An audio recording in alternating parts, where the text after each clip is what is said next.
Paz, Irmandade, bora orar? Chegamos aqui no capítulo 6 de Marcos, vamos orar. Cristo bendito, nós te louvamos, Senhor. O Senhor é o Cristo, Filho do Deus Altíssimo, e que nós tenhamos entendimento verdadeiro de quem o Senhor é. Nos ajuda a entender, Cristo, quem o Senhor é. Por amor ao teu nome, por misericórdia, pelo teu nome, eu rogo. Nos ensina quem o Senhor é. Amém. Queridos, bora lá, gente. Vamos lá que o texto é grande, né?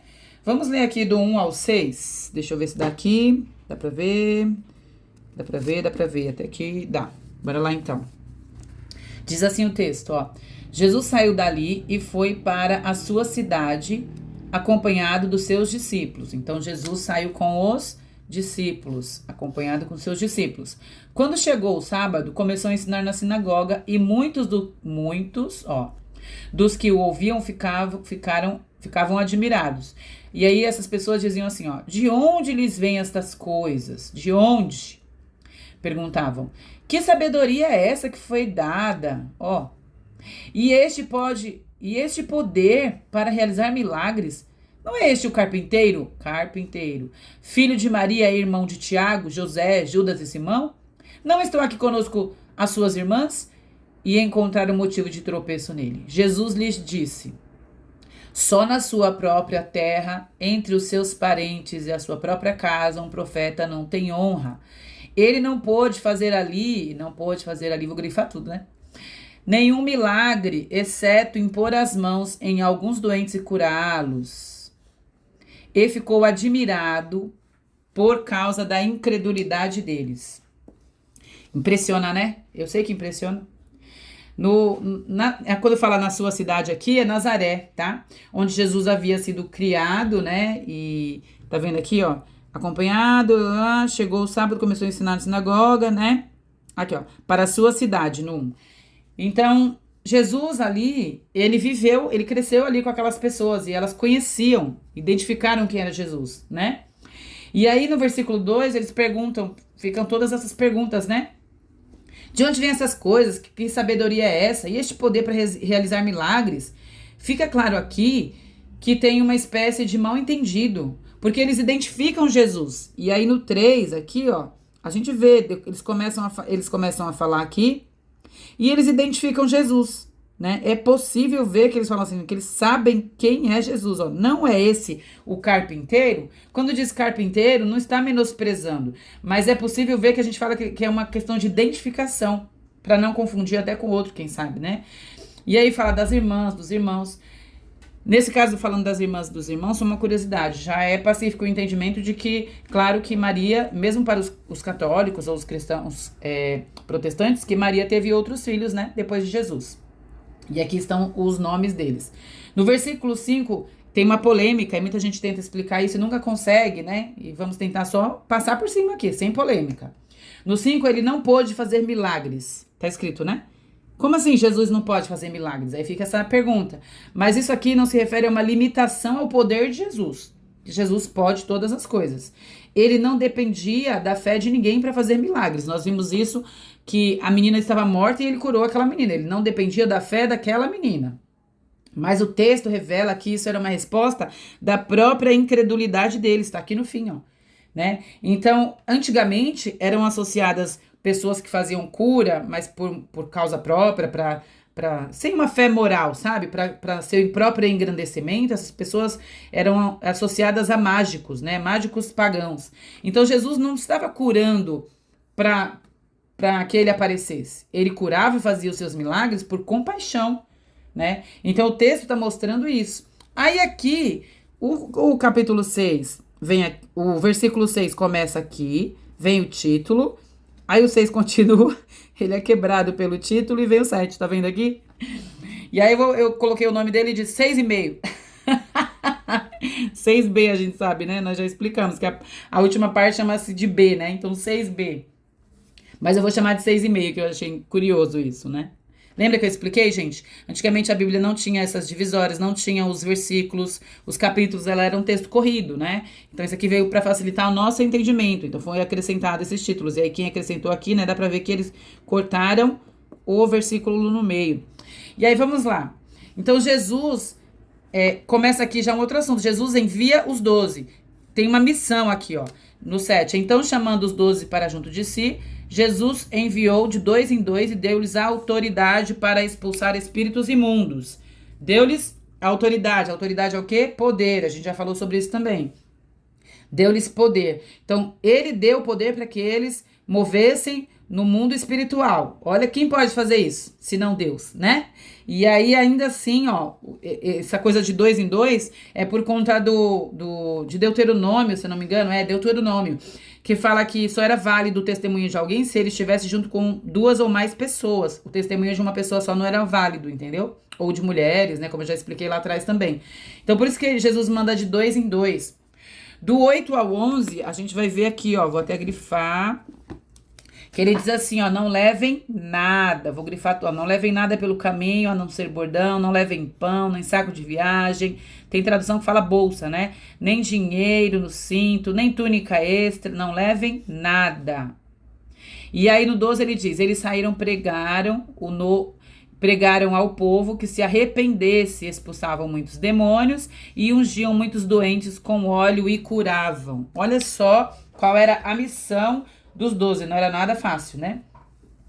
É impressionante, não levem nada. Aí depois vem, por que Jesus fala assim, não levem nada? Para que eles tivessem foco na missão, não tivessem preocupações com as coisas desse mundo, por exemplo, né? O foco deles tinha que ser absoluto, não tinha que se preocupar com nada, deixa que o céu vai suprir, era como se fosse nesse sentido.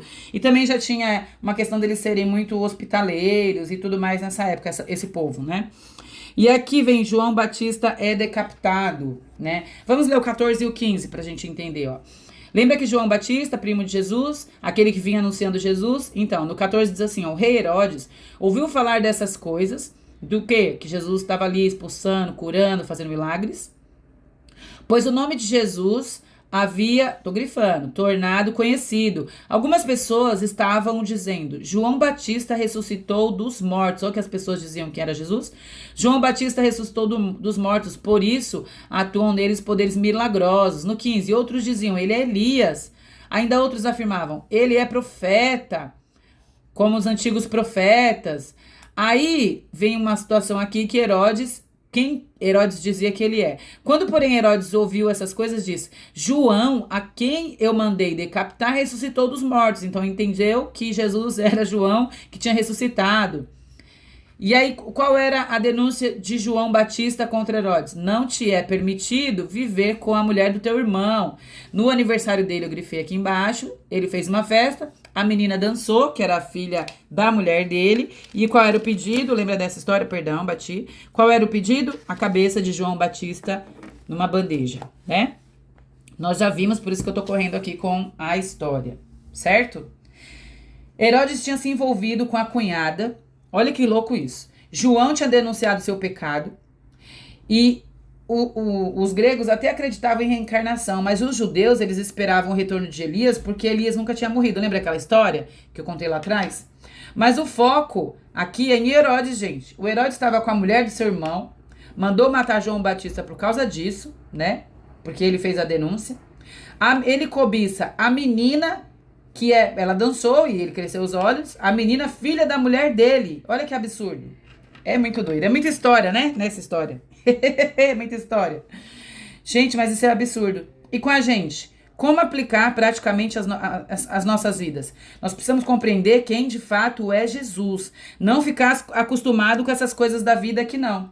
Nós somos chamados ao arrependimento todos os dias. Todos nós temos uma missão de fazer a obra do Senhor, sem olhar nem para o lado e sempre com arrependimento. Aí passando aqui do 30 ao 44, tem a primeira multiplicação dos pães. Lembra? Jesus multiplicou os pães, né? Deixa eu ver, do 34, vamos ler o 34? Aqui, ó, o 34, aqui, ó. que eu queria mostrar isso para vocês, a compaixão de Jesus, ó. Quando Jesus saiu do barco e viu uma grande multidão, teve compaixão deles, porque eram como ovelhas sem pastor. Então começou a ensinar-lhes. Então Jesus teve compaixão. E aí eles pareciam o quê? Ovelhas sem pastor. E aí o que eles tinham lá? 5 pães, 2 peixes, né? Tá aqui, a gente sabe da história. Aí no 40 diz, assim eles se sentaram em grupos de 100 e de 50, né? Marcos mostra isso para dizer que eram muitas pessoas. Então ele traz essa organização, né? Para dizer que eram muitas pessoas. Aqui no texto, ele nos remete até para Moisés ali no Antigo Testamento, que quando ele deu comida para aquele povo por um meio milagroso, né? Jesus então é comparado a esse grande líder da nação, o maior líder de todos que eles já tinham visto, né?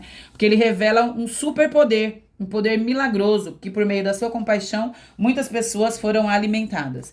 E aí, Jesus vem e anda sobre as águas.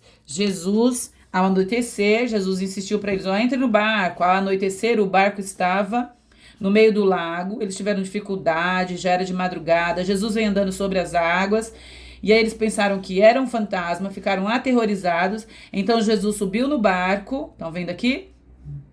O vento cessou e eles ficaram atônitos. Aí olha que louco isso, pois não tinham entendido o milagre dos pães e o coração deles estava endurecido. Gente, é muita história na história. Marcos mistura e acelera e conta outro, e aqui já tem uma outra situação, ó. A do barco acalmou aquele mar, e aí já fala do coração deles que eles não tinham entendido. Depois eles desembarcam, continua, ó, desembarcam e Jesus começa a fazer milagres. É muita história na história, né? Só que algo incrível salta aos olhos em todo esse capítulo. Sabe o que é? Ninguém tinha entendimento de quem era Jesus. Ninguém tinha entendido quem era Jesus. A gente volta aqui do 1 ao 6, ó. Começa ali, aquelas pessoas viram Jesus crescer, viram Jesus ali viver a sua vida, mas eles não tinham entendimento, eles estavam incrédulos, e Jesus nem fez milagres lá por causa da incredulidade deles. Aqui eu brinquei, né, do 6,5 em diante até o 13. No 7b, Jesus deu poder. Como é que eles não compreenderam, os próprios discípulos? Quem é que pode dar poder, senão Deus? E lembra que Marcos quer mostrar que Jesus é o Filho de Deus? Tá lá no versículo 1. Então deu poder para mover o mundo espiritual, expulsar demônios. Quem pode fazer isso senão Deus? Mas os versículos são claros, o que eles estavam vivendo, mas os discípulos não entenderam. Do 14 ao 29, eu vi com vocês aqui, ó, João Batista e tal. Aí começa o povo falando, né? Do 14 ao 29, a gente vê aqui o povo falando, as pessoas dizendo. E aí no 14, já começa aqui, as pessoas falam o quê? Que ele era João Batista, que tinha ressuscitado. No 15, dizem que ele era Elias, tá aqui, ó. Ah, não, ele deve ser Elias. No 15b, na segunda parte aqui, ele é um dos profetas antigos. No 16b, Herodes também diz quem ele é, diz que é João que ressuscitou. Então, ninguém consegue entender quem é Jesus, né? E continua, vocês pensam que acabou? No 44, aqui, ó, a gente vê que aqui. A gente vê Jesus alimentando a multidão. Como assim? Jesus dá alimento para 5.000 homens. Como assim aqui, ó, no 44? No 48b, Jesus acalma a tempestade e anda sobre as águas. Quem é que tem domínio sobre as águas? Anda sobre as águas. Eu já falei na criação, em Gênesis. Quem parava sobre as águas era o Espírito de Deus. E eles conheciam isso. Gente, vamos ler o 52? O 52 diz aqui, ó, aquele que eu falei que ele misturou. O 52 diz assim, ó. Pois não tinham entendido o milagre dos pães, o coração deles estava endurecido. Misericórdia. Misericórdia para nós também, Deus. Misericórdia, Jesus. Porque a aplicação prática para nós é uma pergunta. Quem é Jesus para nós? Como é que nós temos entendido quem é Jesus? Quem é Jesus para você, meu querido, que está vendo isso daqui, que está lendo? Quem é Jesus?